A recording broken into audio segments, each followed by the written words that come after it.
السلام عليكم ورحمة الله وبركاته. ازيكم يا حبايبي؟ عاملين ايه؟ يا رب تكونوا في اسعد حال. قبل ما ابدا الفيديو نصلي على النبي ونذكر الله. اللهم صل وسلم عليك يا حبيبي يا رسول الله. اللهم بارك في اي حاجة بنعملها، اللهم بارك في اي حد يحط لايك ويشترك في القناة. النهارده بقى هنعمل مع بعض وصفة جميلة جدا وكلنا بنحبها، وخصوصا في الحر اكلة خفيفة وسهلة، وهنعملها احسن ما نجيبها جاهزة من الشارع، واوفر بكتير. يعني انا جايبة الفرختين دول بحوالي 310 بتمن فرخه مشويه جاهزه. فاحنا هنعمله ايه؟ فراخ مشويه، تتبيله فراخ مشويه، وهنعملها في البطرمان مش في الازازه. بصراحه في الازازه بتبقى حلوه، بس ما تلاقيش عندي ازايز، فقلت هجربها في البطرمان، وشفت فيديوهات كتيره للبطرمان وطلعت ناجحه وجميله. فانا قلت ايه، نجرب مع بعض. يلا بينا. تتبيله الفراخ المشويه بقى على كل فرخيه. يعني انت لو هتعملي فرخيه واحده هتبقى بصلايه وقطايه وقرنين فلفل خضر، وطبعا معلقتين زيت، معلقتين خل، ليمونه معصوره، ودي التوابل اللي هنحطها عليها. كوبايه زبادي او نص كوبايه زبادي للفرخه، انا حاطه كوبايه زبادي للفرختين. هنحط بقى البهارات بتاعتنا، كل البهارات اللي عندك، بس اهم حاجه الزعتر والبابريكا المدخنه. لو ما عندكيش بابريكا مش مشكله، الفلفل بيأدي للغرض يعني. وطبعا 7 بهارات: كمون، كزبره، ملح، معلقه سكر. وطبعا لو عندك عسل نحله هتبقى معلقه عسل، هتوديها في حته تانية خالص. انا كان عندي بصراحه اخر معلقه عسل عندي يعني، الحمد لله اللي ربنا كان ايه ساترها معايا. فطبعا ايه هنعمل بقى؟ هنضرب كل البصل والطماطم، ممكن في الخلاط او ممكن في الكبه، او ممكن تبشريهم حتى بالمبشره عادي يعني. وبعد كده بقى ايه، طبعا هنمسك الفراخ، هنقعد نغرز الصدر، بس هو الصدر اللي بغرزه، لان الصدر هو اللي بياخد سوا شويه، عشان كمان الصوص اللي احنا هنعمله يتغلف فيه. وطبعا اديت للفراخ غرزه من ورا بس كده بالسكينه، بحيث ايه برضو يشرب من التتبيله اللي احنا هنعملها الخطيره دي. تتبيله الفراخ المشويه، وتتبيله اللحمه المشويه، تتبيله اي حاجه عاوز تشويها. فطبعا دي انا حطيت معلقه العسل، هحط كوبايه زبادي. انا عامله فرختين، يعني انا بعمل فرختين، فانت لو هتعملي فرخه اعملي نص الكميه. ولو عاوز تعملي الكميه كلها للفرخه عادي يعني، ما التتبيله مش هتقولك لا. طبعا هنحط معلقتين زيت، وهنحط الليمون، ليمونتين معصورين، عصير ليمون. طبعا في ناس بتحط صويا صوص وحاجات كده، الحاجات اللي احنا بنشتريها اللي ملهاش، مش هنقول ملهاش لازمه، ليها لازمه، بس الخل والليمون بيقدروا الغرض يعني. ما تكلفيش نفسك في الظروف اللي احنا فيها والغلا. كله بقى هيتقلب على كله كده، وهنتبل الفراخ، ويا ريت تعمليها من بالليل. بس لو مش من بالليل، اقل حاجه خالص قعديها ساعه في التتبيله دي، يعني اقل حاجه عشان الفراخ تشرب كده من التتبيله. طبعا دوقي الملح، شوفيها لو هي دلعه شويه حط لها حبه ملح تاني، يعني خلي حدقها حلو كده عشان خاطر الفراخ تتبل كويس. والله العظيم كل اللي داق الفراخ دي احلى من الجاهزه، ولحمها طري وجميل. يمكن لما بنجيب فراخ مشويه جاهزه بتبقى لحمها ناشف، بتبقى طعمها حلو وكل حاجه. وطبعا احنا هنديها في الاخر حته فحمه، هتاخد ريحه الفحم وهتبقى تحفه.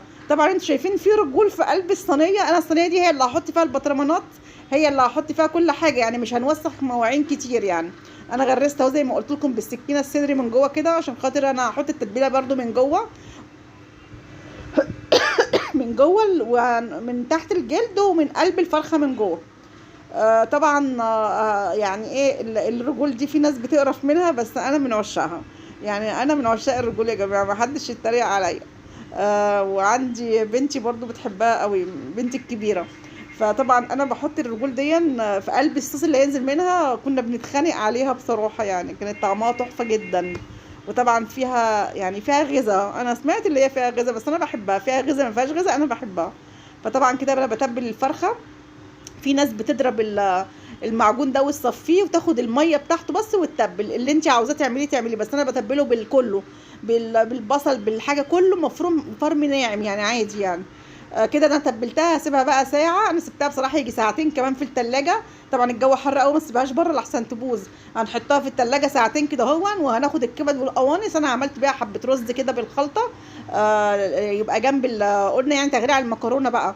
فرز عادي يعني، رز بلدي عادي. طبعا اهو الازازه هي انا سبتها كده ساعتين. جبت بقى البطرمان، حطيت نص ميه، حطيت ليه نص ميه للامان يا جماعه لحسن يفرقع. انا اول مره اعملها في البطرمان بصراحه، عملتها قبل كده معاكم في فيديو في الازازه وطلعت تحفه تحفه. وبرده المره دي طلعت طعمها تحفه وجميله جدا. وبتقعد من ساعه لساعه ونص في التلاجة ايه، في الفرن. لان الفراخ دي كبيره، الفرخه 2 كيلو، لو انت جايباها فرخه صغننه هتقعد ساعه بس في الفرن. فطبعا كده انا حطيتها اهو، والصوص اللي نازل منها هنحط عليه كوبايه ميه، وكل ما الميه ما تنقص في الفرن هنحط ميه تاني عشان بس الصينيه ما تتحرقش. والصوص اللي هيطلع منها ده هيبقى خطير، والله العظيم خطير خطير خطير. لو غمستيه كده بالعيش هيبقى خطير. وفي ناس بتحط رشات بطاطس على جزر على يعني خضار كده في قلب الصينيه ذات نفسها، ويبقى طعمه خطير برضه. بس احنا كنا مش عاوزين ناكل خضار في اليوم ده. طبعا كده بعد ما فات كده هو يجي ايه ساعه كده، يعني قعدتها نص ساعه تاني، بقيت اخد بالمعلقه كده، والجو حر يا جدعان بقى، والواحد يعني كنا يعني المطبخ كان حر قوي. بس يعني اكله بسيطه احسن من يعني تجديد، احسن من اشتريها جاهزه. باخد من الصوص واحط على الفراخ عشان يعني تاخد من الطعم. وهسيبها برضو شويه تاني تتحمر تاني، يعني بتاع ربع ساعه تاني كده. يعني هي قعدت بالظبط بتاع من ساعه ونص، اقل من ساعه ونص شويه كده. احنا طلعناها خلاص من الفرن اهو، ما شاء الله شكلها تحفه تحفه. هي مش محروقه يا جدعان ولا حاجه، والله ما محروقه، بس هي اللون الحلو اللي بتحبوه، اللون المشمشي كده. بس الكاميرا مغمقه سنه كده. احنا انا شلت فرخه، شيلها سهل جدا يعني. بصوا، وبص الدخان طلع من البطرمان ازاي، والبطرمان الميه ما نقصتش منه ولا حاجه، يعني زي هم حبه الميه، بس الميه دي طبعا هتترمي يعني كده الميه. بس الميه اللي في قلب الصينيه طبعا ده الصوص اللي طلع منها. انا هفضيه في طبق. وطبعا ممكن يعني تحطي بقى على الرز، تغمسيه بعيش. ده كل البهاريز بقى اللي نزلت من الفراخ. طبعا انا حطيت حته فحمه وهي في الفرن، وطفيتها، خدت معلقه من الصوص ده عملت عليها الفحمه، وبقت ريحتها مدخنه وطعمها تحفه. ده بقى كله هفضيه في طبق كده، وبقوا ياخدوا منه يحطوا على الرز. بصراحه كان طعمه خطير، عجب الاولاد قوي.